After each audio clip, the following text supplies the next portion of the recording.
arms and never leave me. Don't leave me, boy. Tell me if you want to follow me, to follow me. Take me to your arms and never leave me. Don't leave me, boy.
Four French drivers at the French Grand Prix trying to win this on the final lap. The three wide again, Guillaume down the inside.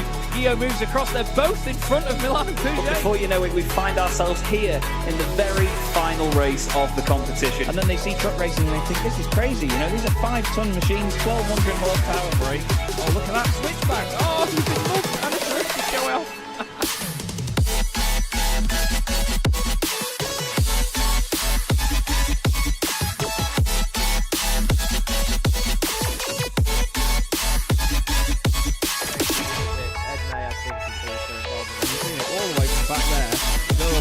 Gregory now, I love it. 10.5 minutes gone. Senna Lanson tries to go for the race lead.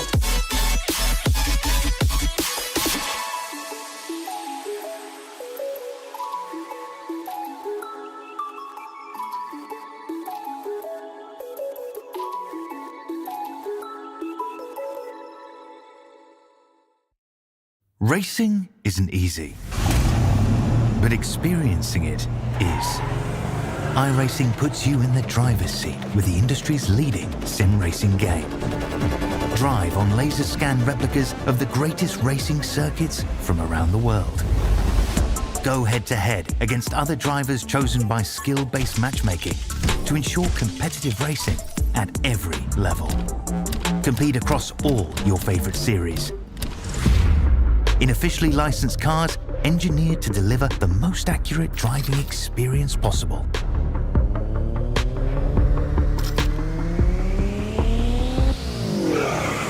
Join a race or host your own with players from across the globe. Race against the computer or in a league with friends. Feel the thrill behind the wheel. Visit iRacing.com.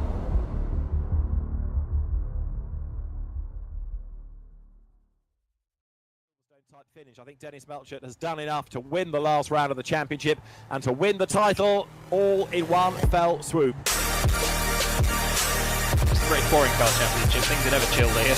Honestly, the cars may be a bit dull, but wow, the racing certainly isn't. Fastest lap of the race now, Ben Lambert. Look at Andy Fox coming through the middle. He makes a little bit of contact. Dave Waldock is around and he's off on the grass. Rayfield tries to go right round the outside at Druids. You do not do that and get away with it very often. Takes the win in round 12. There's contact again. Fraser Smith and Dennis Melchett are off the circuit.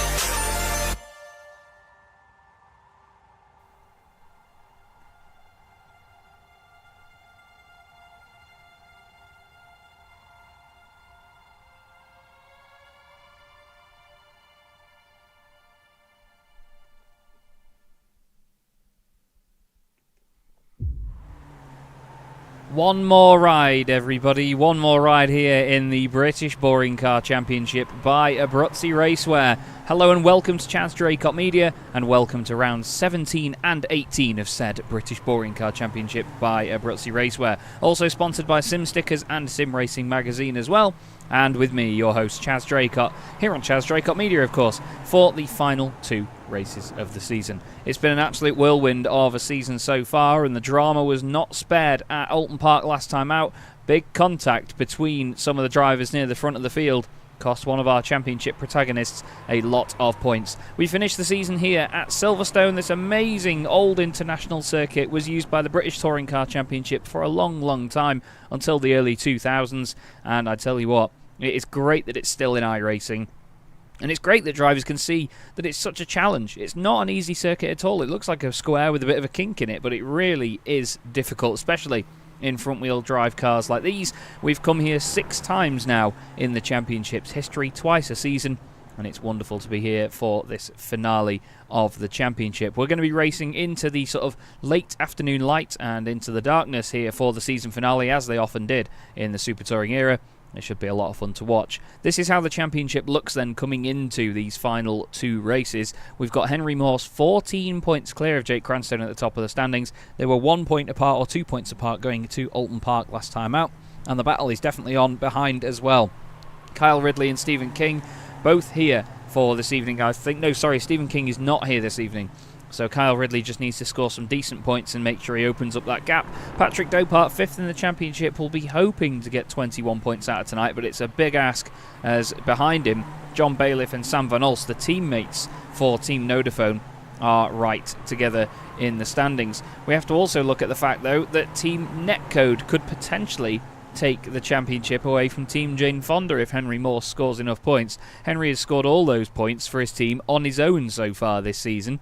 And he is a boy that could potentially become the first driver to do so, actually win a team's championship on his own, basically, with Michael Elliott not scoring any points for the team up to this point. He might have a better chance tonight, though, because there's only 14 drivers here this evening. As also mentioned in the Mediocre Cup for Independence, Jake Cranstone is the champion there on 142 points over Dan Downing's 101. Dan very fantastically won his first league race last time out at Oulton Park. And he was a lot of fun to watch as well. Dan making the most of the reverse grid situation to obviously go on and then win the second race of the night. So at the moment, we've got John Bailiff, who is currently quickest in the Nodaphone car. Some strange visual glitch going on with his livery right now for some reason. What on earth has happened to the spec map on his car? That looks like a Pulsus spec map. It's very strange indeed. Trading paints should not be on, but it seems like, for some reason, it is. Let me just ensure that this isn't going to muck up my liveries and things, because it seems like Trading Paints has automatically started after an update, so I do apologise, everyone. If you bear with me while you watch the pretty cars go around the circuit, I will change that, because we have all of our liveries and paints for Season 3, and we need to just update them and pop them back into the folder. You may hear some Windows noises, and the cars will all go completely white for just a moment's time while they all refresh and everybody gets the right livery applied. So not quite sure what happened to that, but clearly some of the guys run them from Trading Paints. Stephen King is not out because of the last round. No, we don't really penalise anything seriously in the championship, to be honest with you, unless it is deliberate and way sort of above the ethos of the championship, let's say. We have a very friendly community here in the British Boring Car Championship, and I'm very grateful for it. And a lot of the drivers really do get on with each other very well behind the scenes. So Jake Cranstone, car 78, one of 2 drivers that could lift the trophy this evening as the champion, the 3rd ever champion in the British Boring Car Championship. Dennis Melchett was our first title winner. Then it was Matt Draycott, my brother, in Season 2. And now we have a guaranteed new champion for Season 3. But a great lineup of drivers once again taking to the circuit for tonight. We'll go on board with Henry Morse, the championship leader, so you can see roughly where this circuit takes you. You go through Copse and then in towards Maggots and Beckett's, the left-hander. And this double right here, you're on the brakes while turning. The car will break away from a few drivers tonight. You've got to be careful of the grass on the left. You go through the hairpin on the right-hand side and then down the back straight here, which is a key pivotal moment of the circuit. Very easy to slipstream here. You won't get a massive amount of slipstreaming in these cars.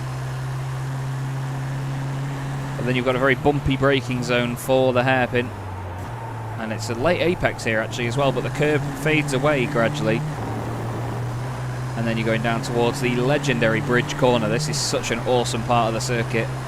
Such a shame that no racing goes on here anymore.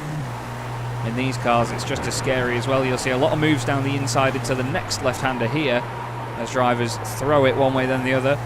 Michael Blake had a great run here last season in the car ahead of us. He went from 5th to 2nd in the championship in just one race meeting. You go around Luffield now, the long right-hander. A lot of balance and patience required here from drivers. And then you've got to be really careful on the exit of the final corner. Then the legendary start-finish straight through the bollards on the right. You can't hit them too hard because you do get a slowdown penalty for that. Across the line goes Henry Morse. And that's the fastest lap in the session so far as well. So a belter of a lap to be on board with. As Michael Blake follows through Copse. You're going to see a few drivers do that tonight as well. Just hitting the AstroTurf on the outside. Michael decides to throw it on the grass. One way then the other, knowing that the session is all but over. Patrick Dopart, like I said before, could potentially move up a position in the championship, but he needs to score 21 points here tonight at Silverstone to overtake Stephen King. In terms of the independents, it is that man, Jake Cranstone, who is champion ahead of Dan Downing. Dan is here this evening as well. Third and fourth overall at the moment, and first and second, of course, out of the independents in this session. So qualifying will be straight away now that practice is over and we are all welcomed and in. Duncan Marai, is it? Duncan, apologies. Asking who's my money on. Well, to be honest, after the first race of the night, there will only be 15 points available. There's 31 available at the moment, but with a 14-point lead, Henry Morse could actually wrap up the championship in the first race. The cars make their way now out onto the circuit. Not the biggest grid we've seen, unfortunately, this evening with just 14 cars, but still grateful to each and every one of our drivers for their participation this evening. It's lovely to have them back out with us again. Also nice to see John Tusting back out in the old Matt Neal Primera livery from Team Dynamics, back when he used to run as an independent. Matt Neal went on to be triple British Touring Car Champion, if I remember rightly. I think it was 2010, 11 and 13. John Tusting running the number 99, as he often does in a lot of other series with me. Now, the championship fight in terms of the teams is Team Jane Fonda, the two Honda Accord liveried cars. Then, of course, Henry Morse and his teammate Michael Ellett for Team Netcode, this gorgeous green machine based on the old 1999 Renault Laguna. And the Nodaphone cars, driven by John Bailiff and Sam Van Alst. The three teams are all together in the championship. 33 points separate them. But there's plenty more than that available for the teams when you consider a 1-2 finish in each race. So mathematically, Nodaphone are still within a chance, but there's 9 points between Team Jane Fonda and Team Netcode. If Henry Morse pulls this off tonight well enough and overtakes that team in the championship single-handedly, then that would be quite the feat, to be honest with you. You can see, look, a lot of the drivers here using a wider line around the final couple of corners to get a slingshot down the start-finish straight. I'll take a moment to mention as well, no Ed May, unfortunately, here this evening. Ed is not well at the moment. You may have heard yesterday, if you'd have watched the Sim Racing magazine GT4 Winter Tour, Ed has quite a nasty chest infection, so he's unable to commentate for a couple of weeks. So we wish him all the best and hope that he's getting better. I believe he's on a course of antibiotics for it and will be hopefully fixed up in no time at all. There was a moment there for Sam Van Alst, who has gone off at the right-hander into Maggots and Beckett's. Easy to do, and now he takes his Jetta rally crossing. He's got the number 6 car just going past him there, which is Maciek Sakovic. Good to see Maciek back again. The first league I ever ran was won by Maciek Sakovic.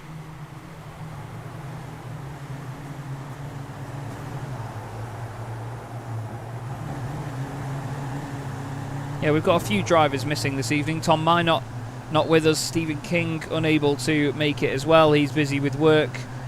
We do not have Stuart Clark either because he's racing in the Porsche Club of Great Britain Sim Championship or Sim Series. I can't remember what it's called these days.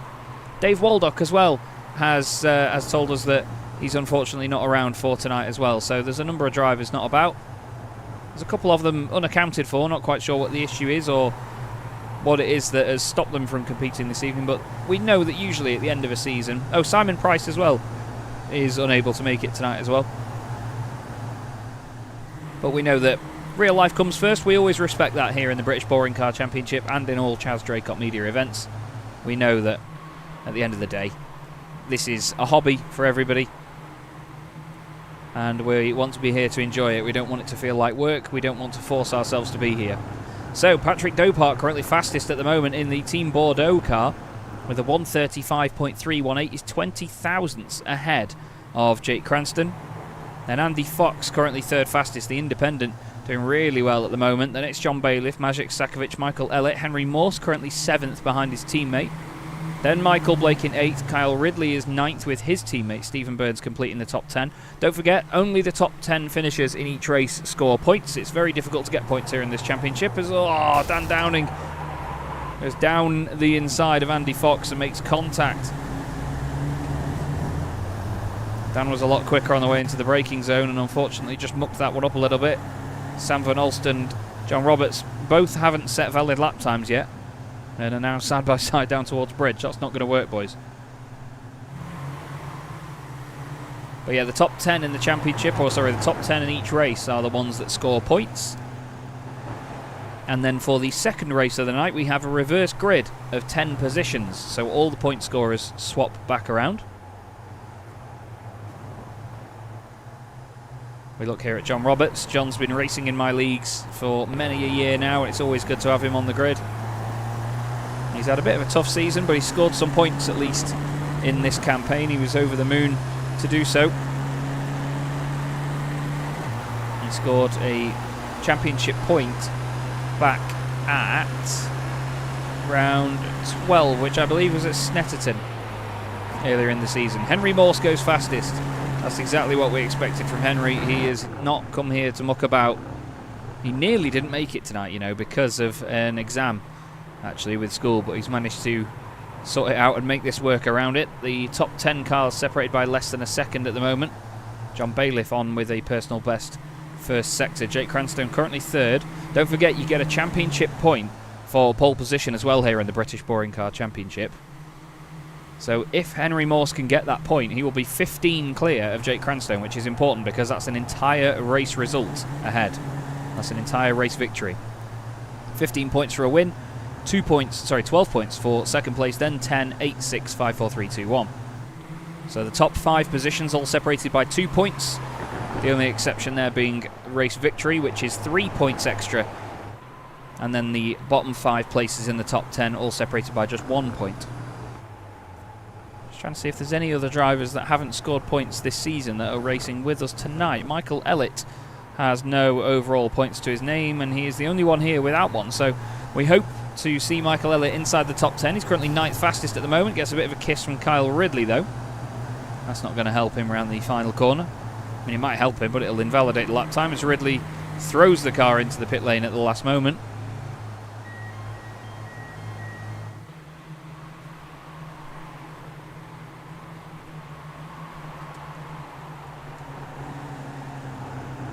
Round cops they go, and it's still Henry Morse fastest. Patrick Dopart second. 20 thousandths ahead of Cranstone, who's the fastest independent at the moment. Maciej Sakovic is going well. He's up into 4th place, ahead of Dan Downing in 5th, then John Bailiff, then Andy Fox, Kyle Ridley, Sam Van Olst, and then Michael Elliott. Then it's Stephen Burns, Michael Blake, John Roberts, and John Tusting. Currently at the bottom, but 1.7 seconds separating the whole field. That is mighty close, and that is just how we like it. Let's have a look at the Nodaphone car of Sam Van Olst. Gorgeous number 92 machine in this very funky race suit that Sam sports. You can hear contact and all sorts going on ahead. I think the 2 team netcode cars have just hit each other, which is Henry Morse and Michael Elliott, the 2 teammates. You can hear how non-dramatic it is inside the Volkswagen Jetta. It's mainly tyre squeal and the tyres rubbing against the very abrasive circuit here at Silverstone. This old school layout is very abrasive indeed on tyres. Not sure if that applies in the sim so much anymore, but it used to be the case that it was really, really poor on tyres here. The light is going more and more golden here for the final races of the season, as into the pits comes, well, just about everybody actually. The pit lane is going to be a busy place, it seems, as everyone's going to come in and take tyres and all sorts. Look at that, everybody is in the pits for either, well, or either on an outlap. At the moment, it's currently Andy Fox that is the only car really that's on a fast lap, and you can see that with the graphic at the bottom.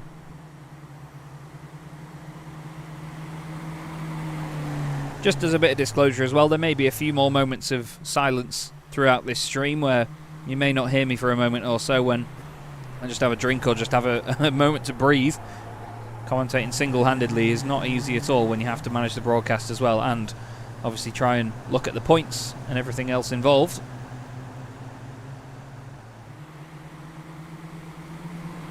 Andy Fox flying through Bridge Corner, 4 sectors here at Silverstone.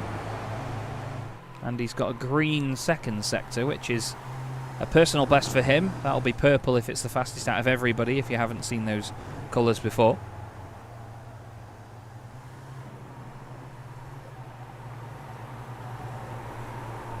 Andy now guides the car around the final corner, lets it run slightly wide onto the Astro, and then across the start-finish line he goes. Is it going to be improvement? Is that second sector good enough? The final sector's a bit better by Andy, but the whole lap does not improve. It's a 1:36.06. His fastest is a 1:35.81 at the moment. Then Kyle Ridley is only 7 thousandths behind him, and then 12 thousandths behind him is Sam Van Olst. It's very, very close there, actually, between those three drivers. 13 thousandths between Dan Downing and John Bailiff. Look at that. Cranstone, Bailiff and Dopart maybe working together there to try and slipstream off one another. Patrick Dopart pulls just in front of John Roberts. I don't think he quite got in John's way, but John maybe had to think about backing out slightly just in case they got too close together. John makes his way around Luffield once again. Dopart is clinging to the inside, and you can see John's made the decision there to stick with these guys and slipstream off them. Has a bit of a hop, skip and a jump over the curbs. Now there's 4 minutes and 20 seconds left in this session, but that is literally what is left, because when the clock hits 0 here in the British Boring Car Championship, as we are using what is known as iRacing's heat racing system, where it organises results and races for you, as soon as the session is over, the session is over. May sound daft on the surface, but sometimes you would have a timer that runs down to 0, and then anybody that's on a fast lap can then go on to complete it. But here on iRacing's heat system, you cannot complete the lap you're on. You literally get kicked out as soon as it hits 0, so we'll see what comes of this. No improvements by any of these guys at the moment. They're just on outlaps or just winding up for a quick run. It does take time to get a bit of temperature in the tyres in these cars as well, so you have to really think about it. Kyle Ridley, no specific sectors better there according to that previous lap, but somehow he moves up. Goes into 7th place for Team Jane Fonda.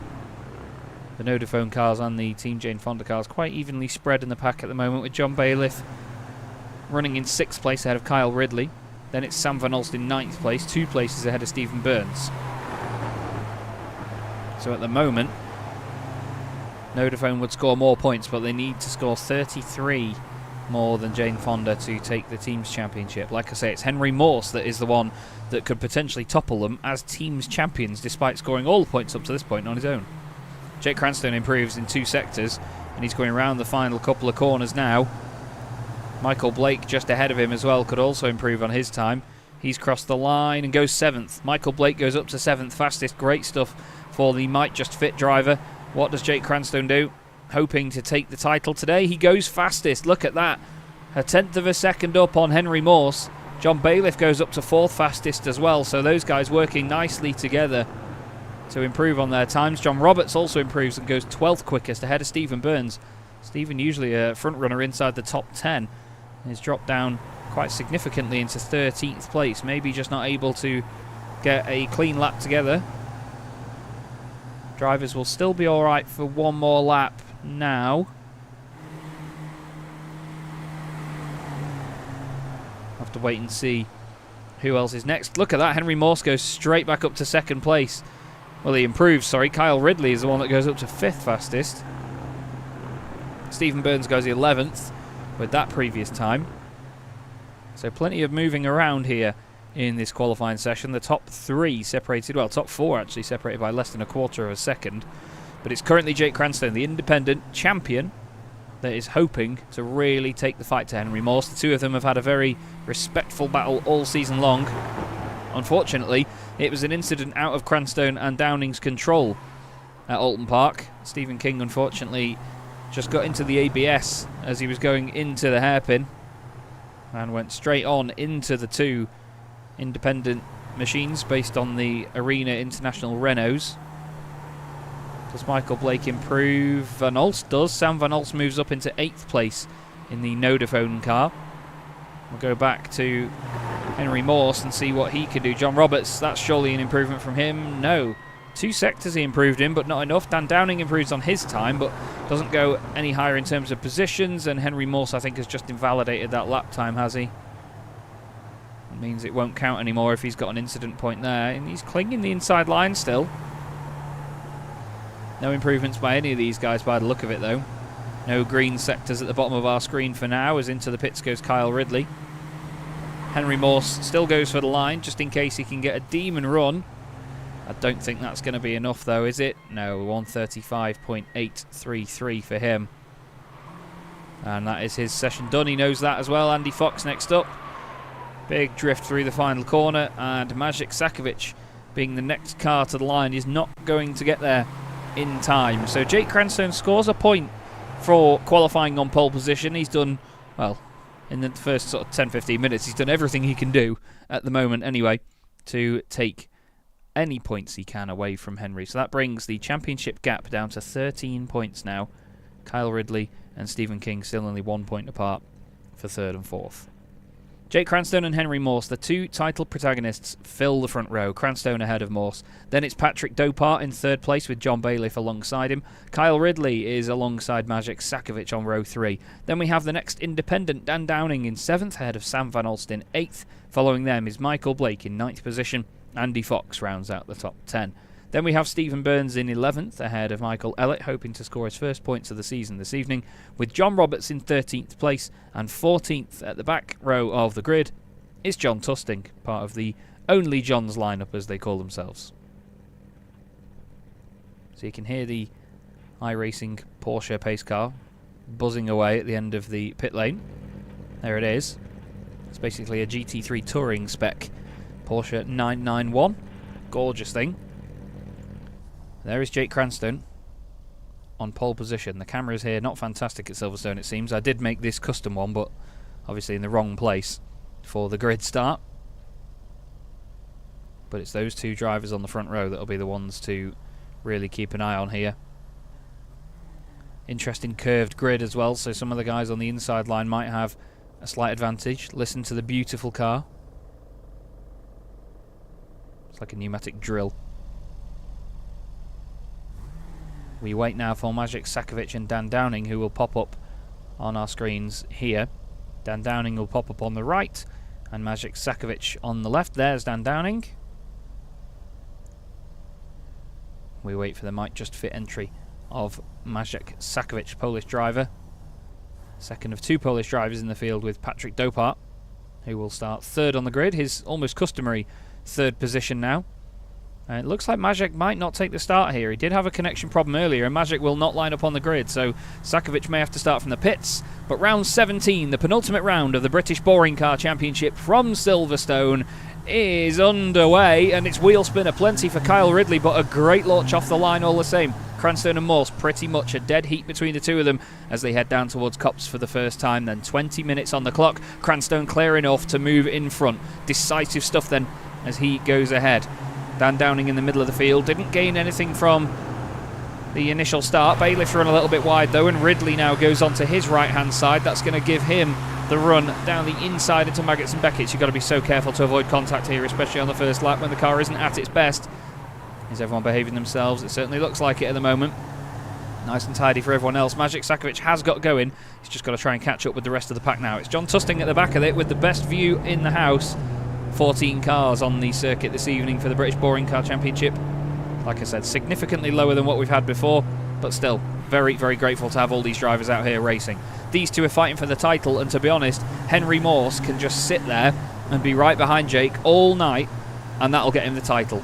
It's a real shame it's gone that way after it's been 1 point this way, 2 points that way all season. But this is how it is now. And Morse already going for it, puts his nose down the inside at Bridge. He's showing Jake that he is not here to sit back and wait behind him just to sort of win this championship by inheritance. He wants to be a part of this and make moves. We'll go on board with John Bailiff in 4th place, who gets a bird's eye view of Patrick Dopart trying to have a go as well. Kyle Ridley isn't too far off the back of us here. Everyone running a little bit wide into the field, but that's normal. You sort of sharpen up the corner. You go in early, let the car wash out wide, and then cut back across the apex. You just have to be really careful of cars chasing you down. First lap in the books then. 18 and a quarter minutes left on the clock, and Cranstone feels the need to go defensive here at the front of the pack. Henry certainly in his head a little bit at the moment. But with that championship lead that Henry Morse has got of 13 points, he can feel a little bit confident and a little bit clear of everybody behind. They are glued to each other through Maggots and Beckett's. As Dopart at the back end steps out slightly there. Let's look in the middle of the field here, because we've got Sam Van Olst down the inside of Dan Downing. Those two right together as well. Michael Blake wants a piece of this. You can just see Downing's car off to our right hand side. Now he's disappeared as he gets back alongside. Cuts over the curb. I don't think he'll get a slowdown penalty for that. Cranstone and Morse side by side again. Morse trying it around the outside. He's going to try and go for a cutback here. No, Jake just locks up that front right and it doesn't work. This is the move further down. Downing and Van Olst still side by side. Andy Fox in there as well. Stephen Burns also in that fight. Need to keep my eye on the team's championship, but it's a lot harder to do when they're all swapping places so much. That's going to be something that gets calculated between races, that one. As Sam Van Olst off on the gravel. Michael Blake wants a piece of it as well. He goes in a little bit hot. This is very feisty stuff here. We go on board with Andy Fox. Michael Blake cuts from left to right. Van Olst now down the inside. Downing wants to come back across. He doesn't realise that Michael Blake is there. Now, they do usually run spotters, so not sure if Dan's just not got his on or something, but Michael will feel a little bit hard done by there. If he could flash his lights, he would. Now Andy's running a little bit wide here. I feel Stephen Burns is going to be on Andy's right-hand side, and he absolutely is. Stephen Burns running to the right-hand side of Andy Fox, and through goes the Team Jane Fonda driver, or does he? Because Andy's carried a lot of speed around the outside.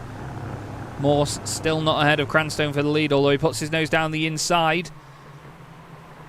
Nothing doing this time round though. The top 5 have broken away here. Kyle Ridley at the back of this, as Sam Van Olst and Dan Downing continue to fight over the rest of the top 10 places. It's Team Jane Fonda cars at the back end of each train so far, but if anything goes wrong here, Michael Ellett could potentially gain his first championship points. Tusting, Roberts and Sakovic together a little bit further down as well, 12th, 13th and 14th. Matt Alexander in the chat. Good to see you, mate. Hope you're doing well. He says, I'm watching this while trying to figure out how much I could get a Jetta for on eBay. Yeah, I nearly bought one actually after the last season when I was looking for a car, but I went ahead and got my BMW that I currently have. Henry Morse doesn't care about any BMWs right now, though. He cares about the Jetta that's next to him, and that is Jake Cranstone. These two fighting for the championship here tonight, and they are going head-to-head on the circuit, side-by-side once again. And it is now Jake Cranstone on the outside line. That's going to be the inside for Luffield. Look at how hard they threw these cars in, completely sideways through there. Henry Morse now leaves in the room on the inside. Jake can't afford to understeer into him. Wheel-to-wheel contact in these cars is like hell on earth. And these two were side-by-side for so long at Oulton Park. They put on one hell of a show there, and they're doing it again here for the race lead at Silverstone. This is epic. May I remind you, this is the penultimate race of the season. One more race after this tonight, and that is the season done. And the two of them putting everything on the line. Henry doesn't need to here. Jake needs to gain 13 points on Henry tonight. Henry doesn't need to gain any. He could just sit behind Jake this whole time, but he is not doing so. He's just getting in on this as Kyle Ridley's gone down the inside of the other two. He's gone past Dopart and Bailiff. It's 2x2 now, and Dopart suddenly finds himself shuffled back into 5th position. Bailiff runs a little bit wide. Kyle Ridley tries to tuck in. Look at this racing. This is so much fun, isn't it? This is how close the racing is in the Volkswagen Jetta TDI Cup. These cars are so easy to drive and so easy to race like this. But still, these guys put on a massive show. It's easy to get into the ABS as well, though, I must say. It's easy to make mistakes. Alexander Dopart in the chat, cheering on Patrick Dopart, I imagine, as, I think there's been some sort of drama. Sakovic and Roberts side by side as they swap places for 13th and 14th. The battle's going on ahead as well. Michael Blake with Andy Fox right behind him. But the main battle is still going on for the lead as Morse and Cranstone lean on each other. There's a bit of damage on the left-hand side of Cranstone's car, I think. Yeah, it looks like it's been pushed in slightly. I don't think it's much damage, but they're still side by side. Oh, Jake slides a little bit wide, and Henry can't cut through into that gap. Great respect, though, it has to be said, doesn't it, from both of these guys. Now, because Jake's car is slightly deformed, it looks like the rear window has come out, but it hasn't. Henry slots back in, and then doesn't, because Jake cuts to the inside line, and Henry's got a hell of a run, as Jake had a slowdown or something. Still side by side onto lap 5 then as they go through Copse. John Bailiff doesn't care much for their championship aspirations. He just wants to come through here. And he wants a freebie. He wants an extra position. Still, Jake Cranstone holds on. Great driving by Jake so far. He's really withstood a lot of pressure. Coming into the picture now as well is Sam Van Olst and Dan Downing and the rest of the field. They've suddenly caught back up with all this fighting going on. Patrick Dopart runs a little bit wide. Kyle Ridley is on his right-hand side. Dopart blinks in and out for just a second. This is awesome racing. Bump drafting there by Van Olst on Ridley. And yet again, Henry Morse is trying it for the race lead. He's on the outside. Look at the understeer there. All the lock in the world to shred those front tyres. And Cranstone's still on his right. This is epic stuff, isn't it, between these two. The championship protagonists coming into this round side by side for 3 laps. And still side by side now. They are showing you just how to race here as respectful, clean championship fighters.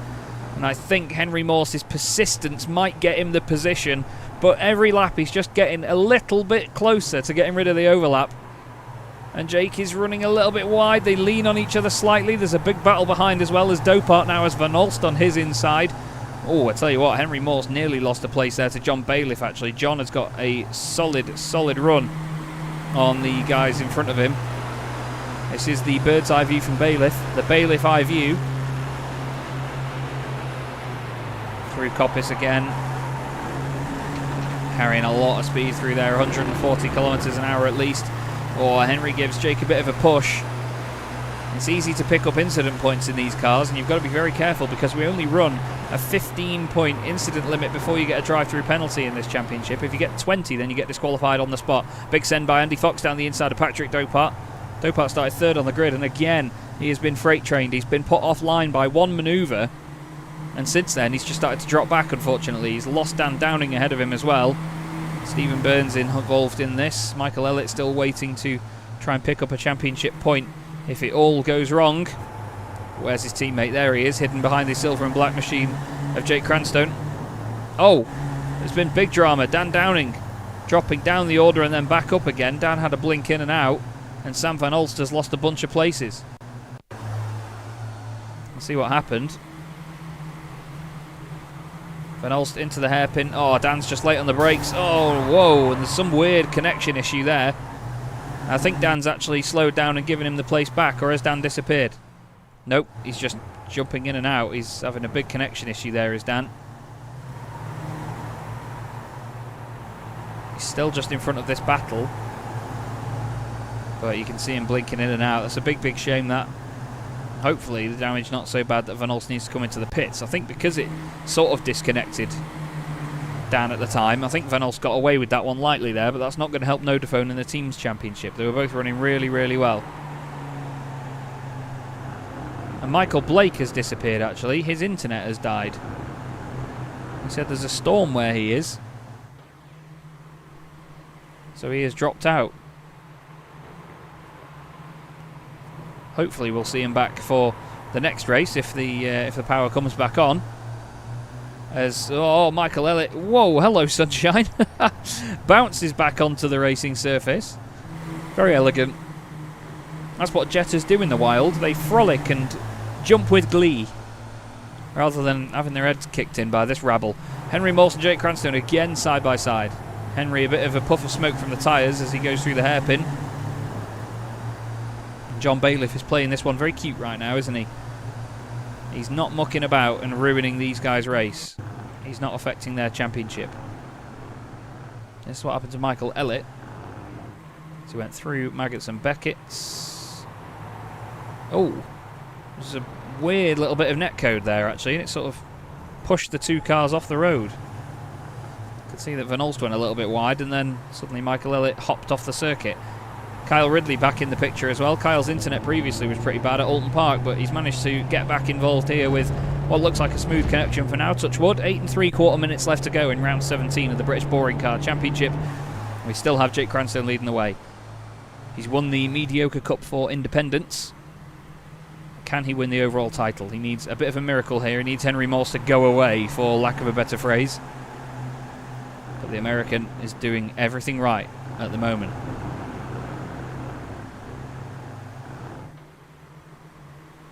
Trying to go this way and that way. Just trying to look down the inside where possible. He's just playing to get in Jake's head here.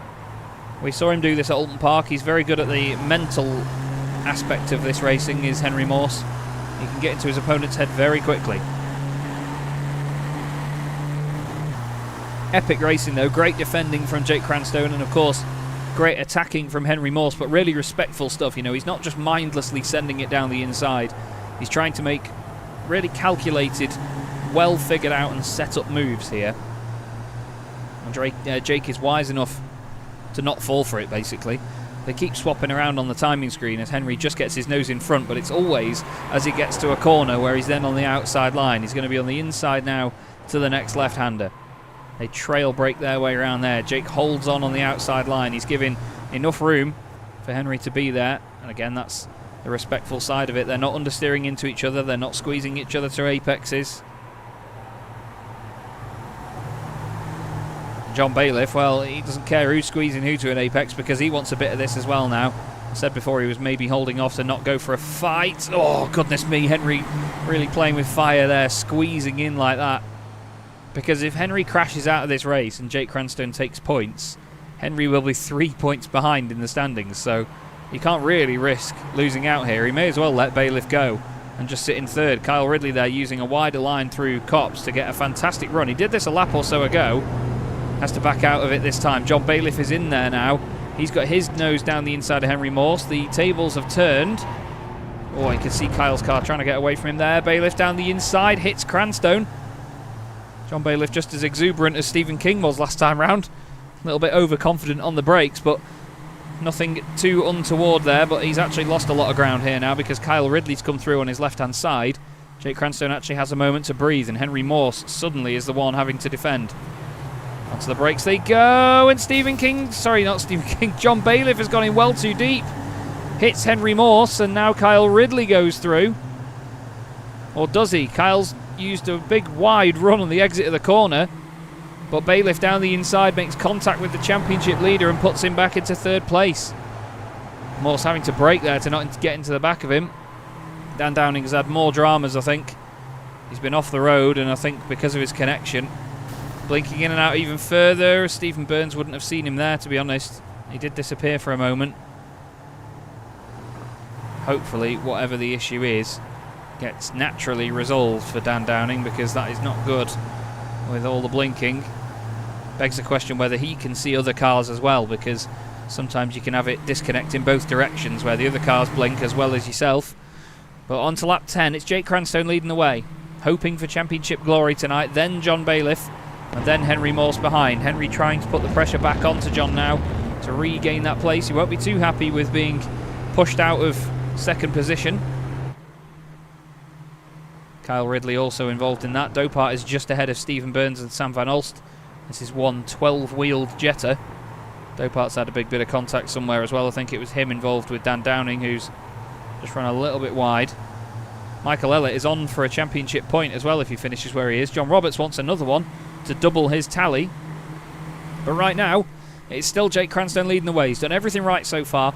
He's defended beautifully from Henry Morse. And Henry is now the one that is not just attacking but also defending, because Kyle Ridley is in the picture with him. As things stand then, Jake Cranstone finishing first will get 15 points. Henry Morse will get 10 for third position. That'll bring the championship gap down to 8 points.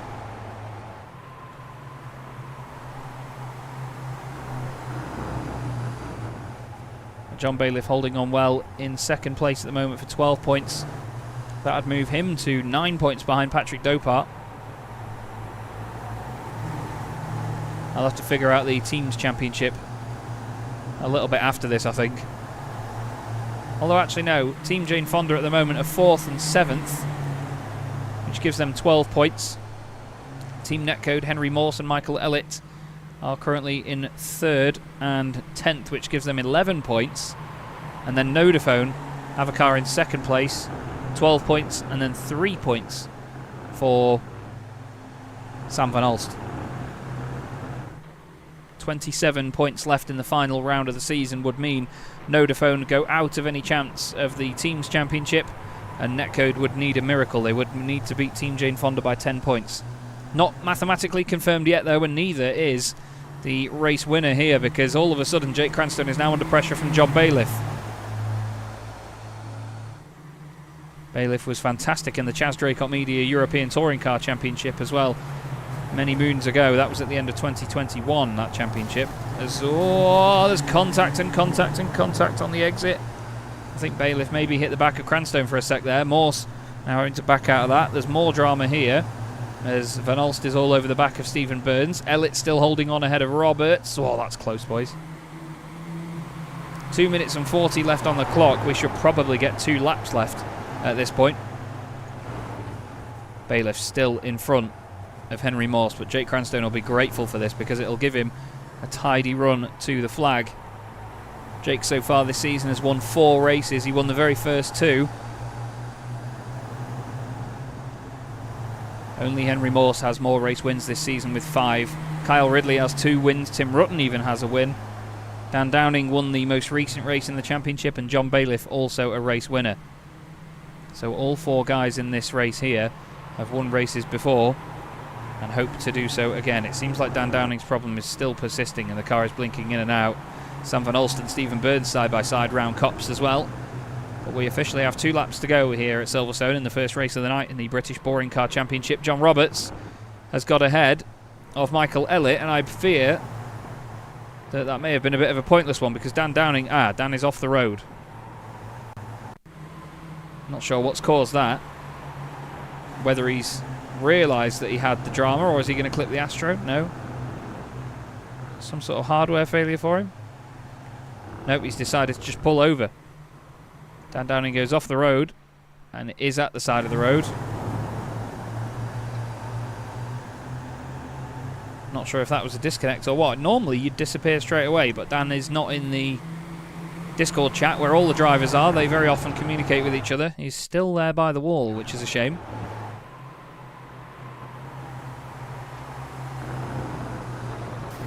There's more contact behind by the sounds of it. Bailiff's going to maybe be close to the incident point limit here, and so too is Henry Morse. They need to be really careful going on to this final lap. 15 points and you get a drive-through penalty, and Henry's moving over to the right. I wondered whether he'd got a drive-through then. That scared me. Dopart, Van Alst and Burns are still close together as well, a little bit further down. But onto the last lap of the race we go then for Jake Cranstone, who leads the way and has led the race all the way through. Don't know if it'll class as him leading every lap because of some of the times that Henry Morse just had his nose in front across the line. But Bailiff is second for Nodaphone. Then Kyle Ridley is behind both of these guys. Championship leader Henry Morse would come away from this race with an 8-point lead in the standings, needing to just finish as high as... Well, actually, he'd need to finish as high as 4th in the last race because there's 7 points difference between 1st and 4th.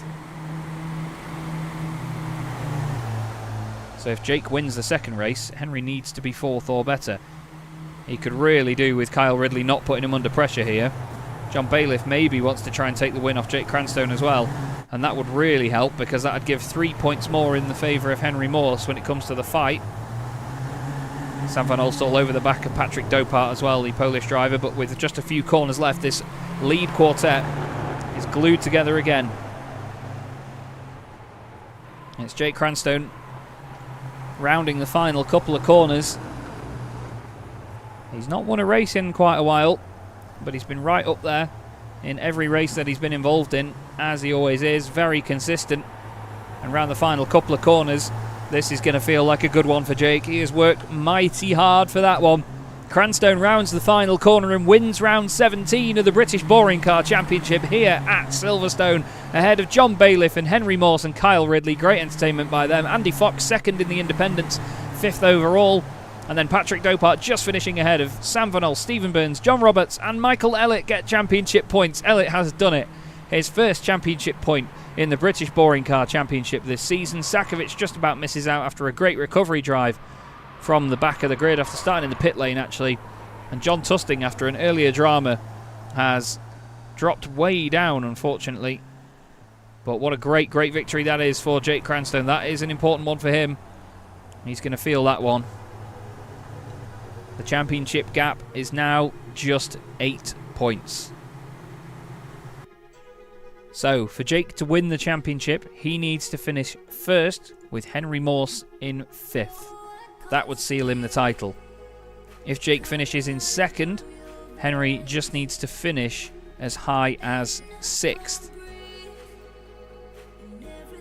And if Jake finishes in 3rd position, then he can finish as low as 8th and Henry will still be champion.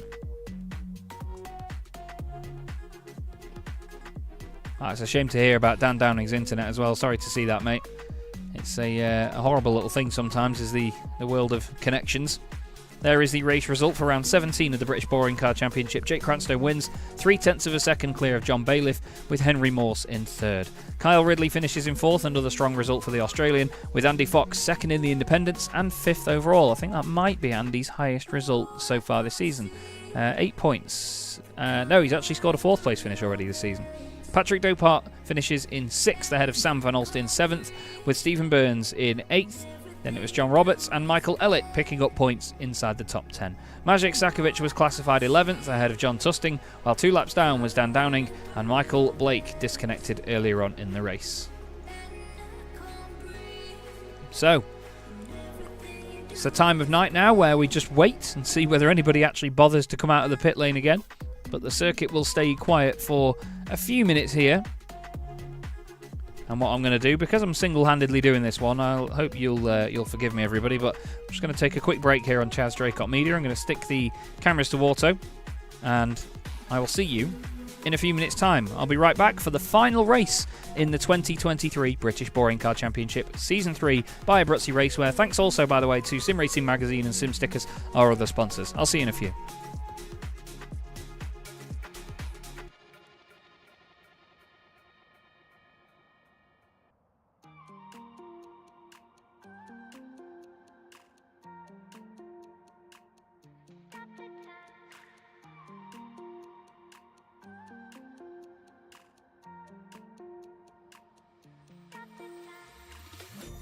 the time, 'cause I wanna freeze this moment, make it mine, hold you close, now my heart's wide open, when I'm with you suddenly I feel no pain, do you make it go away, do you make it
I was so sure of our love.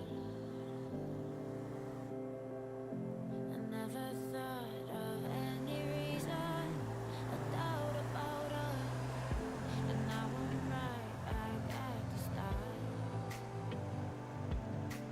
Halfway through a bottle, baby, nothing to know. I thought that I could keep you low. Hello again, everybody. Chaz Draycott here for the British Boring Car Championship by Abruzzi Racewear here on Chaz Draycott Media, also sponsored by Sim Racing Magazine and Sim Stickers. Just to give you an update on the championship situation then, Henry Morse is on 177 points, 8 points clear of Jake Cranstone. That is between those two for the title. It's close behind, but I don't think there's any competition for anybody to change places unless there's a drastic shuffle around in the order. But in the Teams Championship, Team Netcode are now 9 points behind Team Jane Fonda. There's 9 points between them, which is basically Henry Morse and Michael Blake, and the Team Jane Fonda drivers of Stephen Burns and his teammate Kyle Ridley. And then there's 1 point between Team Red Ring and Bordeaux. Bordeaux single-handedly represented this evening by, of course, Patrick Dopart, his teammate not here for this remainder of the season. So as long as Patrick scores 2 points in this next race, that's 9th or better, Bordeaux will overtake Team Red Ring in the Teams Championship, as no Team Red Ring drivers are here for tonight, unfortunately.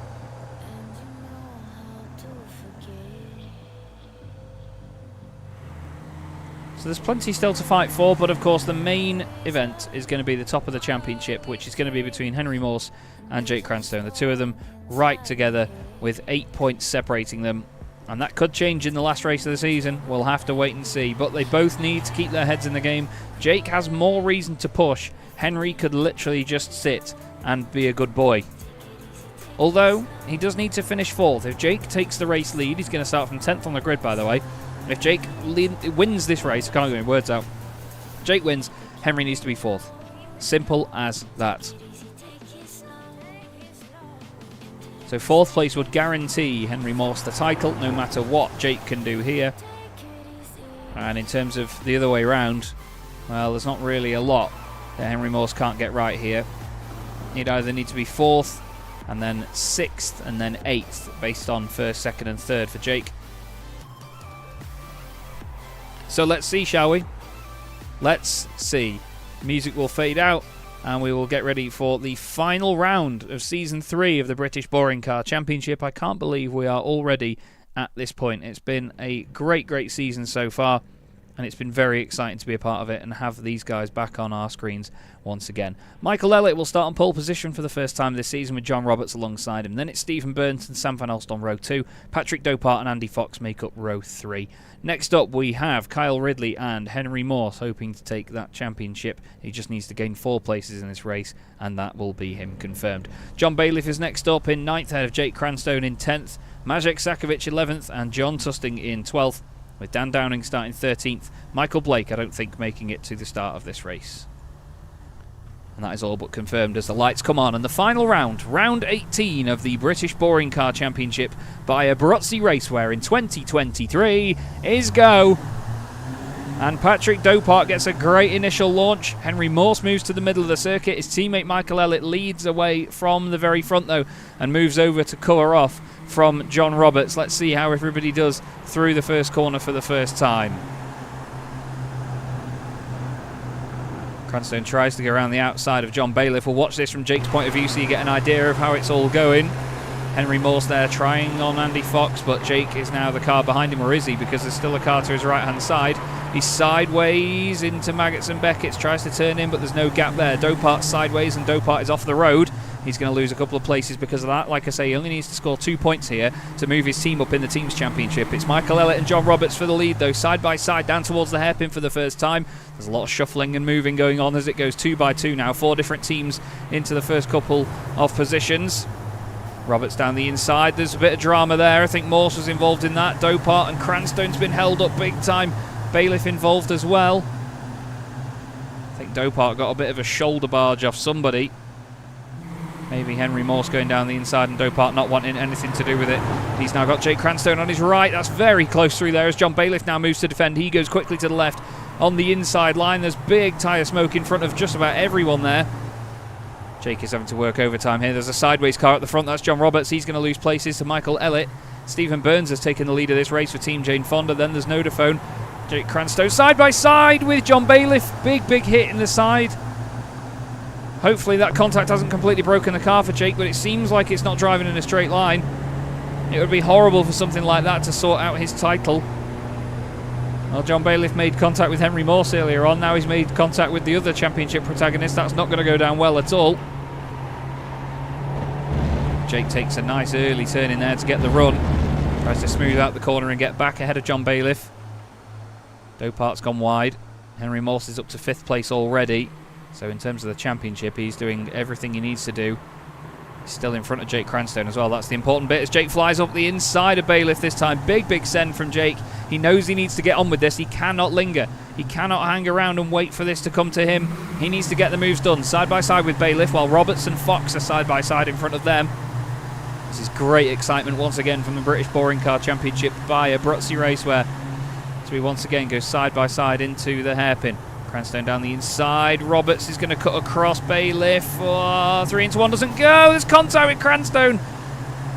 Bailiff couldn't really go anywhere there. The only way he could have got out of that was to completely slam on. And we're not going to expect him to completely come to a stop. Cranstone with more damage on the car at the front of the field. It's Sam Van Olst who's taken charge. He's now ahead of Stephen Burns and has got the race lead. Looking back from him, you can see just about this massive pile of cars in there. Oh, there's 2 Team Jane Fonda cars trying to chase him down. Burns runs a little bit wide. Ridley goes down the inside now, and Henry Morse says, thanks very much. This looks quite friendly. I'll have a piece of this. Don't forget, he's chasing Team Jane Fonda in the Teams Championship, basically. He and Michael Elliott, who's right behind him right now, within the points yet again. More fighting going on further down as Sakovic and Dopart remain side by side as they cross the line. Morse needs to be careful, though, here. Not saying that any of these guys are true bandits, but he just needs to not push harder than he needs to. Jake Cranstone is in 7th place. Henry Morse is now up to 2nd position at the end of lap 2 and in a definite place to take the championship title here in the British Boring Car Championship. Oh, no. Contact between Andy Fox and Michael Elliott, and now he's going to nail Stephen Burns. Not really anything Elliott could do there, and well, Foxy gets a hit as well. That helps Jake Cranstone out massively because he moves up into 4th position. That all happened right in front of him. But Andy Fox just a little bit overzealous through Maggots and Beckett's. Just clipped the inside of Michael Elliott. Not quite sure exactly how that came about, though. Let's have a look. Andy's there. Oh, there's just not enough room there left by Michael, and Andy bobbles over the curb. All this time, Jake Cranstone says thanks very much. Goes down the inside of all of it. Just misses the chaos. And gets away with that somehow. John Roberts with damage to the front right of his car from the earlier contact will be hoping for a cleaner run for the rest of the race as Dopart looks down the inside. Flipping out. Last day of school vibes or what, everybody? Sakovic back into the points now. Inside the top 10. He and Dan Downing have had a really good start and made their way through the pack. John Tusting is in there as well, hoping to take championship points. And at the very front, Sam van Olst is now being overtaken by Henry Morse. Henry has made his way through from 8th on the grid to suddenly be right up there. Kyle Ridley up there as well. So too is Jake Cranstone. 3 of the drivers in that top 4 battle earlier. We're only a quarter of the way through the race as well. 15 minutes left to go.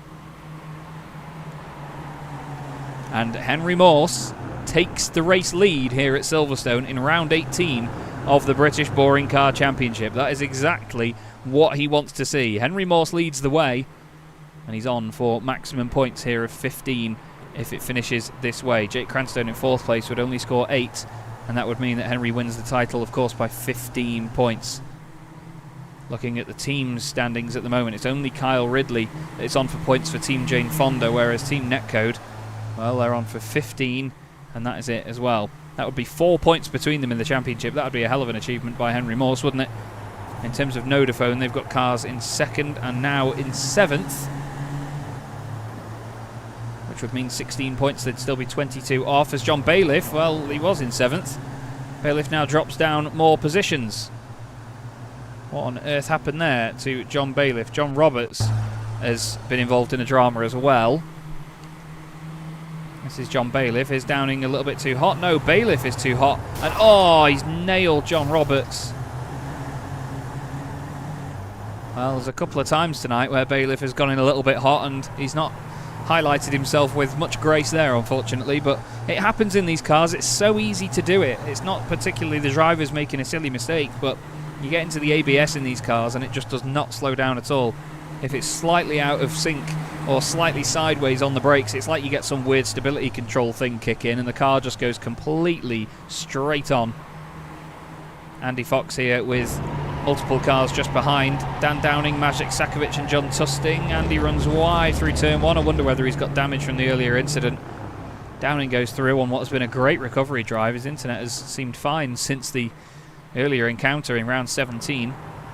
Clearly 17 is not his number. Sakovic now down the inside of Foxy. These two have raced together for a while. Sakovic through. Up into 7th. Clean move there. Duncan Marai asking if John Bailiff is the one that's really driving. We're not bringing that here. We're not bringing that here. Sam van Olst holding on to 2nd place. John Bailiff's teammate. He is ahead of Kyle Ridley and Jake Cranstone.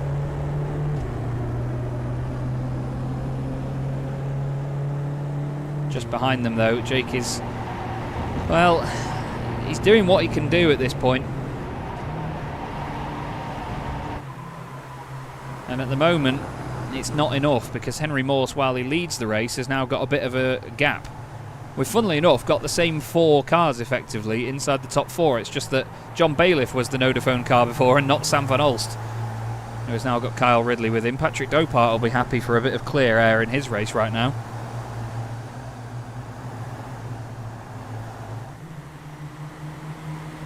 So it's Morse leading the way. Sam van Olst, then Kyle Ridley, then Jake Cranstone, then Patrick Dopart, Dan Downing, Maciej Sakovic, Andy Fox, John Tusting, and John Bailiff completing the top 10 at the moment for Nodaphone.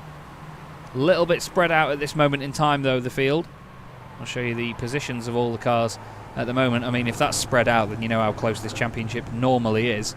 John Roberts, after the earlier damage, has dropped down to the back of the pack. He's been in the pits to have the car repaired, and unfortunately lost a lot of time as a result of that.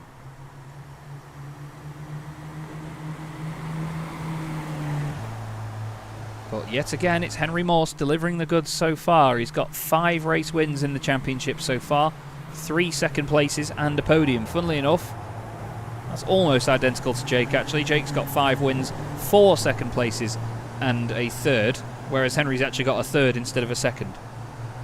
So they've both got the same amount of podiums. Just Jake has got a 2nd place, Henry's got a 3rd place. But Henry's points elsewhere have just been that little bit more consistent. And as we come to the final moments of the season, we keep our eyes on the points spreadsheets and try and figure it all out. Dan Downing's going really well here. Big respect to Dan as well. He offered to start from the back of the grid after his earlier connection issues. He said that if it is bad, then he's not going to race and carry on, but he's done everything right here as well. and gained 7 positions so far. Maciej Sakovic is having a good run through the field. He had an incident with John Tusting in the earlier race, it seems. John apologised to him in Discord for it, via the text channel, for the drivers to speak to each other. As Jake Cranstone is just on the fastest lap of the race, a 135.56. As we see Foxy running wide, and John Tusting tries to go through. John's on for 2 championship points at the moment. And he wants to make that 3 by getting another position. Jake Cranstone and Kyle Ridley are side by side as they head down towards the hairpin yet again. The silver and black car on the right, hoping to take championship glory here. And Kyle's backed out of it. Kyle says, no, after you, son. So Kyle not making this one too difficult for Jake. He doesn't want to be the one that gets in the way of the championship fight. Henry Morse is only 3.5 tenths of a second ahead of Sam van Olst as well. Sam is not disappearing backwards here. Morse is going to have his mirrors full until the very end of this race. But even if he dropped behind this man here, Kyle Ridley, and just sat in 4th position, he would still win the championship. I'm not sure if he's done the maths. The guys seem to be very good at doing the maths while they're driving. A lot of the time, Jack Johns, bless him, would already have the points posted by the time the broadcast had finished, as Dan Downing throws it up the inside of Patrick Dopart there. Still side by side round Luffield. Dan tries to cut back on him. That was lovely. Lovely move that by Dan Downing. Patrick Dopart tries to recover but runs wide on the exit of Luffield. If Downing can make that work, it'll be gorgeous. But they are going to still be together as they run across the start-finish line and down towards Copse, or are they? Oh, close stuff. Downing just in front as they go through the right-hander. You can see the leaders just off in the distance, and they are still 1, 2 and 3 very close together. And it's Henry still leading Sam van Olst, who is the unlucky one in the middle right now because he's got the championship leader in front of him and the championship hopeful right behind. But Sam's going to remain professional and do what he can do here to just benefit his own race. At the end of the day, he's just going to treat this as a normal race, try and go for the win. Maybe nothing too overboard because he knows there's a championship on the line between these guys. There's a great amount of respect between all these racers. It's been a hell of a season watching it as well. Let's not forget Kyle Ridley, by the way, who's in 4th place in this little fight. He's dropped away from the top 3 a little bit, but Kyle is on his way to 3rd in the championship here. And after signing up literally, or well, being told that he's racing in it the day of the championship starting, Kyle has been straight out the blocks, rapid, and really, really good fun to watch, and great to speak to as well. He's a lovely, lovely lad, is Kyle. As his teammate and John Bailiff bullying their way past John Tusting. Tusting allows it. He doesn't want to get too involved with all that going on. That sounded like someone had gone off the circuit there and smacked into a wall for a moment. Not quite sure what that was all about. We have 7 minutes left to go though, and Jake Cranstone at the moment is a second ahead of Kyle Ridley. There's a battle going on in the background there. Dan Downing and Patrick Dopart still together. Oh, he tries to turn in. Sakovic has got a great view of this as well. Maciej holds on as we head up towards... Oh, that's a connection issue for Maciej. Now that's what kept him out of the first race, or at least from the grid in the first race. He dropped his connection and did not make it to the grid. So hopefully no more of the same for him, and he can continue on this very impressive run through the order. He's now side by side with Patrick Dopart. That's a great run after watching Dan Downing do this for lap after lap after lap. Not quite got the overlap there though as the Might Just Fit driver. He's now going to move to the left hand side of Dopart. His countrymen, the 2 Polish drivers, right together. Dopart, oh, it looked like he got into the ABS there and had to get out of the way. And it's actually helped Maciej Sakovic. Look at the run off the corner that Maciej's got there as well. Fantastic launch out of the hairpin. And he's down the inside of the Team Bordeaux car, kissing wing mirrors as they go through bridge. Trading a bit of vinyl and a few stickers along the way. Hello. Little touch there as they go into the next left-hander. Maciej won't have enjoyed that one. A little bit of wheel-to-wheel contact in these Jetters can be race-ending. Lovely cutback by Maciej, but it's not enough to gain the position. Is he going to try and go there? Try and go through again. Next up, question for Duncan asking, will Jake kill Henry? I absolutely doubt it. These guys have been so respectful with each other all season. And it's wonderful to see them still rising to the top in races where there's so much on the line. They've still been able to perform. The pressure hasn't got to them. And they have been exemplary. Absolutely exemplary. To be fair, everybody in the season has done so well. You know, there's not been any silly behaviour, any sort of outbursts or anything, nothing intentional. We've had a really clean and fun season. It's not easy to get everything right in this car. Like we've seen, it's easy to lock it up on the brakes, easy to get into the ABS and just go spearing off in a straight line. It's easy to even kick the rear end out because it's front wheel drive. The back end is often along for the ride and it's very stuck down. But sometimes it does step out and sometimes you make mistakes. These guys are really at the top of their game in this car. Some of the very finest on iRacing at racing this machine. And it is my absolute pleasure to have them in the championship that I started running during COVID for a bit of fun, you know. It's great, it really is. And it's awesome to see returnees as well from the first 2 seasons.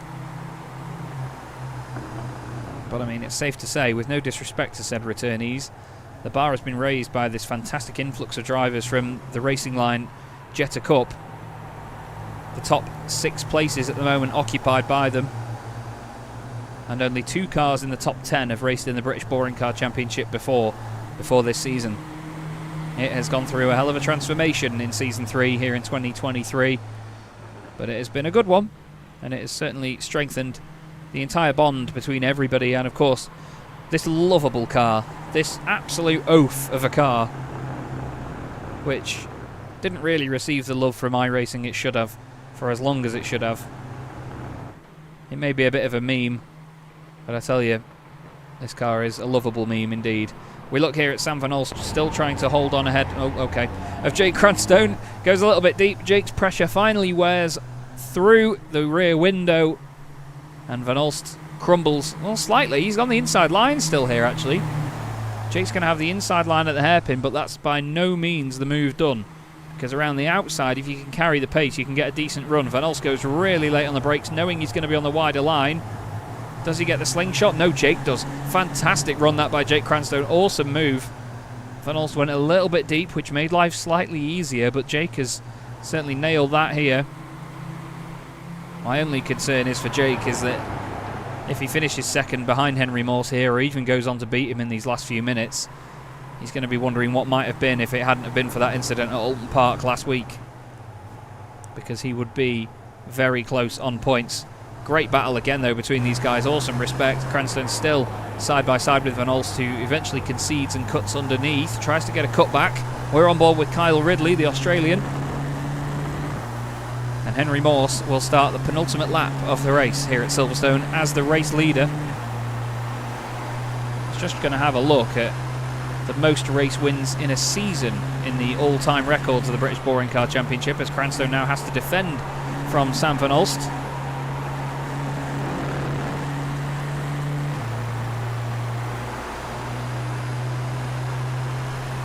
Still side by side as they're going towards Maggots and Beckett's, and Cranstone now has the outside, then the inside line. But he's going to have to take a tighter line through this right hand now, which means Van Olst could get the run on him. Oh, it's oh so close. It's a great view here from Kyle Ridley, though, isn't it? And we'll have to see wins in a season. Actually, we'll have to add that up a little bit later down the line. That's not a record I've actually kept in my books.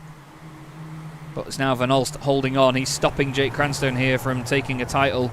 Kyle Ridley doesn't want any part of it. You can see he's backing out way earlier, waiting for something to happen between these two. It's another fantastic fight, though, and a great second race of the night by Sam Van Olst. He's very good at these.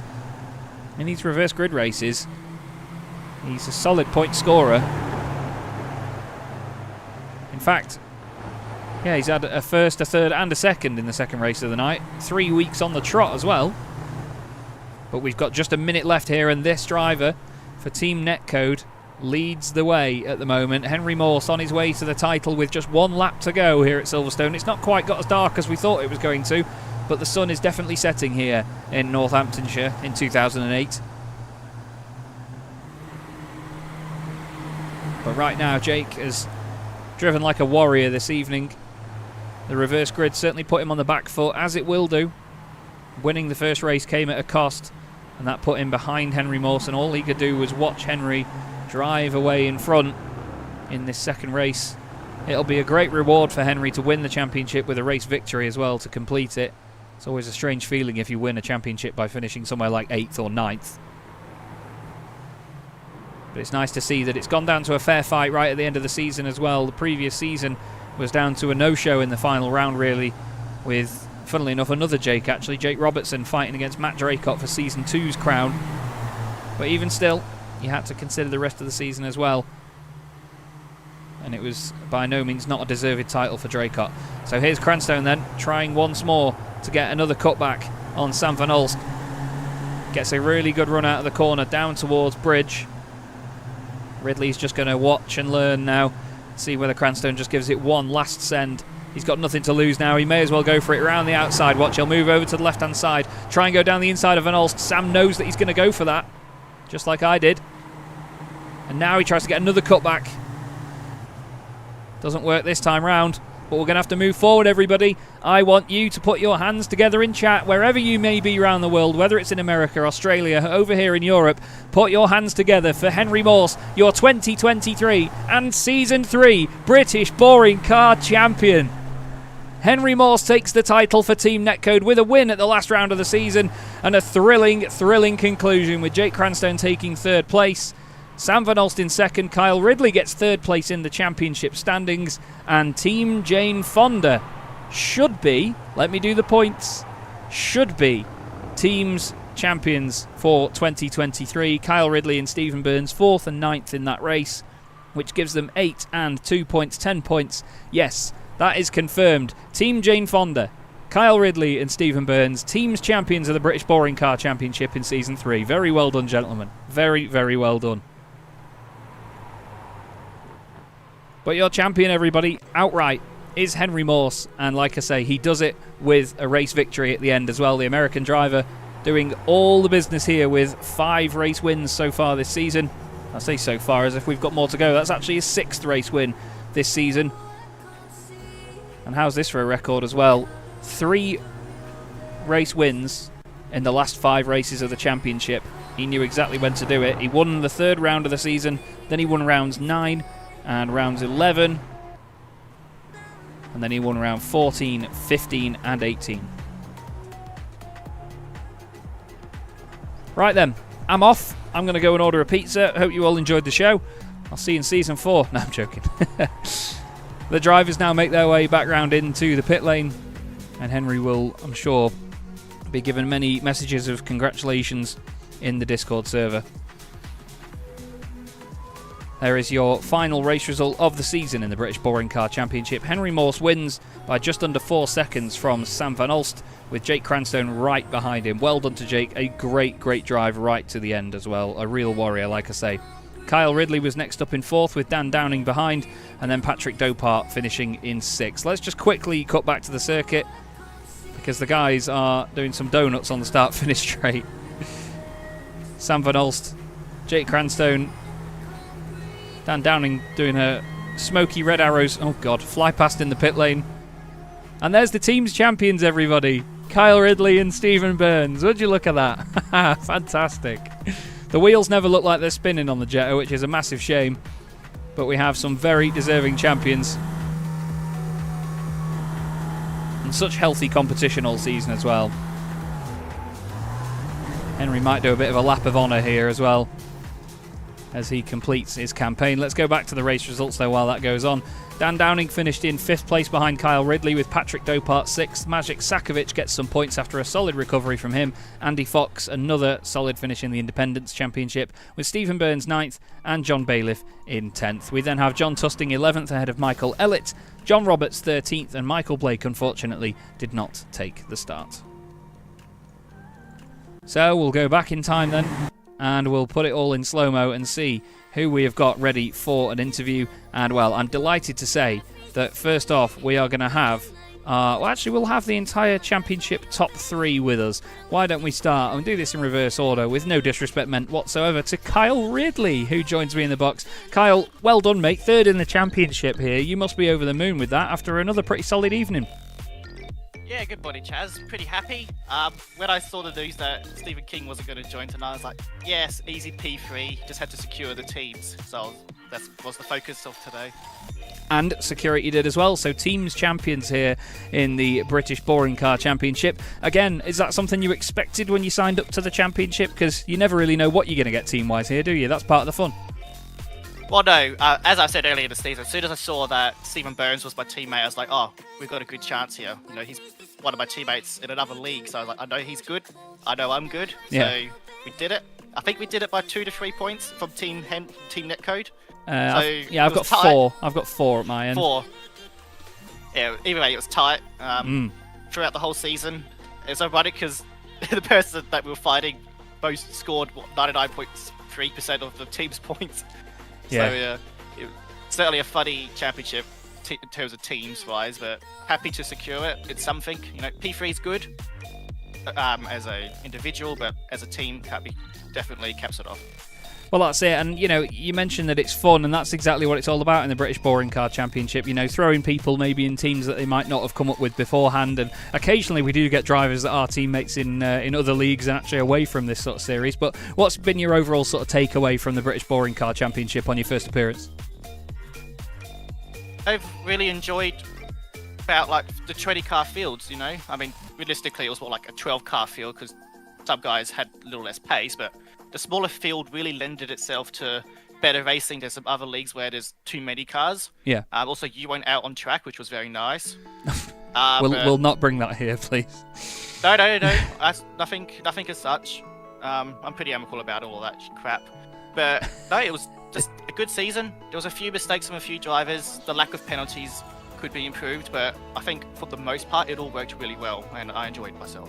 Well, that's the main thing, Kyle. As long as you enjoyed yourself, mate, and of course came away as a champion of the British Boring Car Championship with your teammate Stephen Burns. Very well done. Is there anyone you'd like to give a shout out to before you go, mate?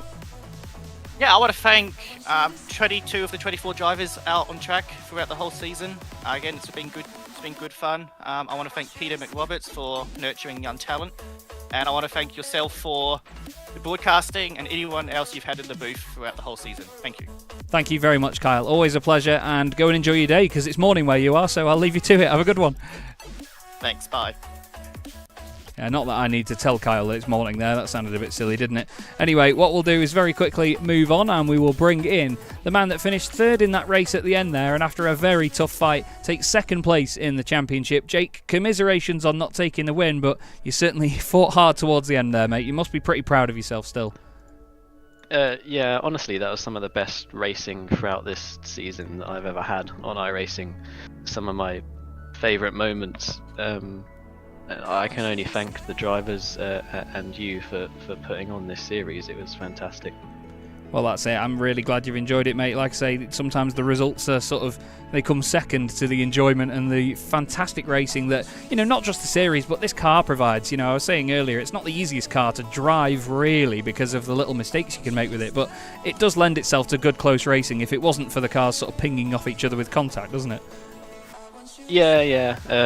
And you've also, you know, it's got to be respect both ways. So the fact that the drivers in this series do have that, it makes it so much more fun. Yeah. No, it's easier to enjoy when you know that you can go door to door with the drivers around you. You know, and they have the same sort of thing. You know, there's such a positive vibe behind the scenes in the Discord, and it's almost a shame sometimes that throughout the broadcast you can't really get to witness that as a spectator, isn't it? Well, I don't know. You're not sitting in the booth whilst we're racing. We're all having a go at each other, hurling insults left, right, and centre. It's quite a mess. No, it's good fun, and yeah, no, we're all trying to make each other laugh. John keeps telling me how brilliant I am, which makes me crash. So he was trying to throw me off in that first race. So it's quite funny. Yes. Well, that's what it's all about. You know, if you come away from these evenings with a smile on your face, then that's what it's all about, mate. Again, congratulations on second in the championship. You had the same amount of race wins, I believe, as Henry, or one. No, you had 5. Henry had 6, but still, to come into this with 5 race wins, it's a very strong performance all the same. Was there anything that you sort of expected from this championship, or anything you exceeded your own expectations with?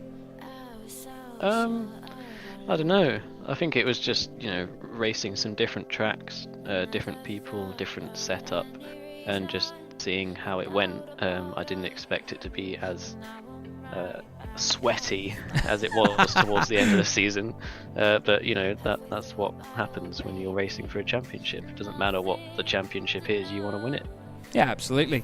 It's still competition at the end of the day, isn't it? So, you know, the guys are all going to push as hard as they can and do their very best. Listen, Jake, it's been an absolute pleasure to have you and the guys on the grid this season. I was just saying before about how the bar has been raised, and you've been one of the absolute stars of it as well. So thank you for being a part of it as well. And is there anybody you'd like to give a shout out to for the final time this season? Yeah, sure. Massive shout out to Henry. Congrats on the championship. Thank you for a good fight this season. It was really, really fun. Thank you to Ellen, her parents, my mum, grandparents also watching along, so appreciate the support. Hope you enjoyed the new series. And yeah, thank you to you, Chaz, and Ed. I know he's not here today, but you guys have done a fantastic job. Well, thank you very much, mate. It's always an absolute pleasure, like I say, and if we have this again, then we will be very, very grateful to have you back on the grid. But for now, well done on second in the championship, and well done on the Independence Championship as well, and we'll hopefully see you again soon. Yes. Cheers. Thank you.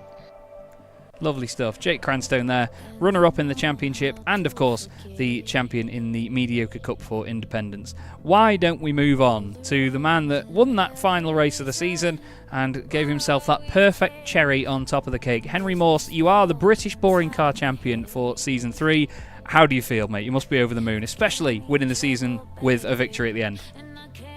Yeah, I'm really proud of everything that we were able to do over here at Team Netcode.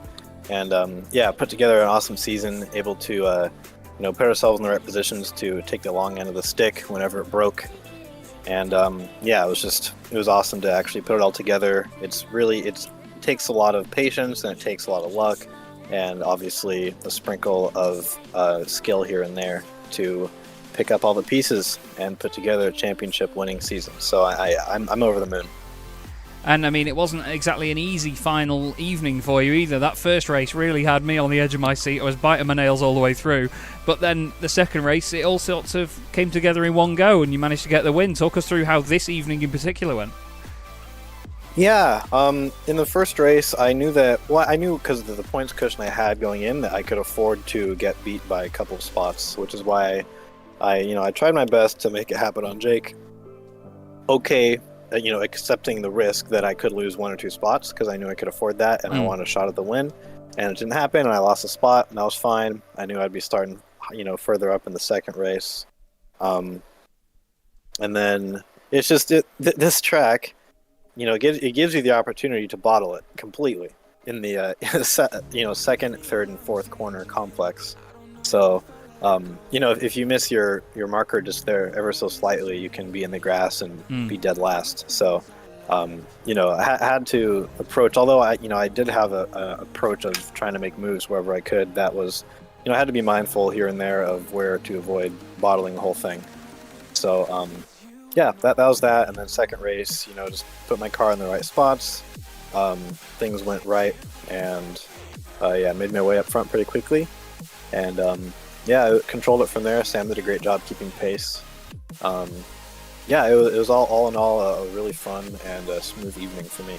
And by the way, I'm super stoked for my teammate also to bring home a point and really tighten it up at the front of the constructors championship, because that was close at the end.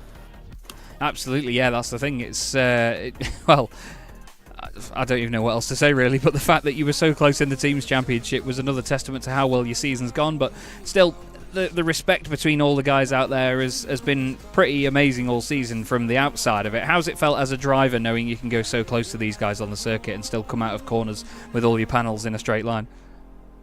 Yeah, the respect has been top notch for sure. And before we joined, when Jake and I were in the waiting room interview, we were just talking about what a great season it was, and just how many opportunities we could have taken to biff each other off here and there, but the respect was given, and just throughout the season it was fantastic racing, some of the best racing that we've done in leagues. Yeah, so it was a really exciting run for sure, and we're hoping to get season 4, hopefully get a couple more cars out there. So yeah, that was a blast. Well, it's been an absolute pleasure to have you, Henry, and very well done again on your championship win. Is there anyone you'd like to give a final thanks to before we wrap it up for the season? As always, got to give a huge thanks to my family who have watched every round, and my friends, as well as a shout out to Dario Franchitti. Fair play. Well, it's always a pleasure, like I say, mate. Great to speak to you again, and hopefully see you in another season of the championship. All right, talk later. Have a good one. Cheers. And there you go, your Season 3 champion of the British Boring Car Championship, everybody, Henry Morse, doing the job on the night and taking a race win and securing the championship in style. Jake Cranstone finishes second, but wins the Independents Championship as well, and Team Jane Fonda win the Teams Championship with Kyle Ridley third in the drivers' standings as well. What a very feel-good evening to complete the season on. Apologies, though, that it didn't go as dark as we thought it was going to. Unfortunately, the timing at this time of year doesn't quite go as dark as the sim seems to think it should, if that's the right way around. Anyway, I just want to say again a massive thank you to all the championship sponsors, Abruzzi Racewear, the title sponsor, Sim Stickers and Sim Racing Magazine as well. Thank you to all the amazing drivers for putting on such incredible racing all season. They've been so close together throughout and so respectful with each other, and there's been no sort of almighty kickoffs or anything like that. It's been an absolute pleasure again to have the British Boring Car Championship back, and it's been great to run it. I really hope you've all enjoyed watching as well. Thank you to all the spectators, people in the comments as well. Duncan in particular for this evening. He was all over the chat tonight, and it was lovely to see that. And again, thank you all for watching. That's all from the British Boring Car Championship, though, in 2023. We will try and do Season 4 again in 2024, but for now, thanks for watching, enjoy the rest of your evenings, and we'll see you again very, very soon.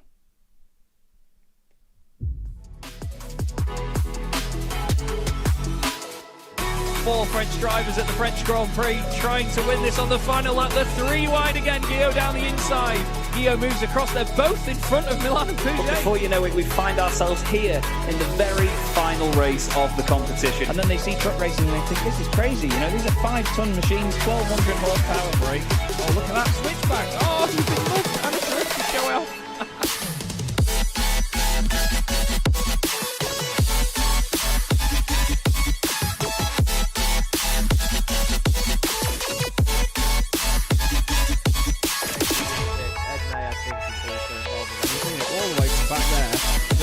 Ben Gregory now, I love it. 10.5 minutes gone. Senna Lanson tries to go for the race lead.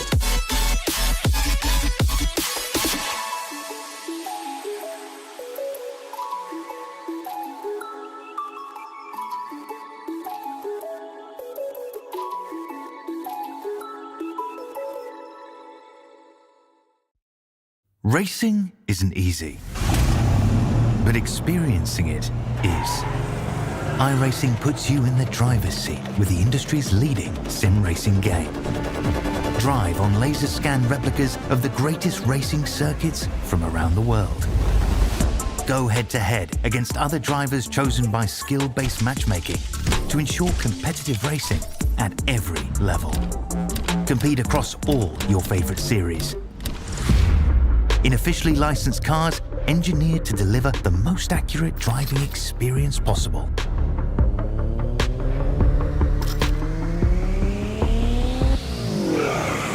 Join a race or host your own with players from across the globe. Race against the computer or in a league with friends. Feel the thrill behind the wheel. Visit iRacing.com.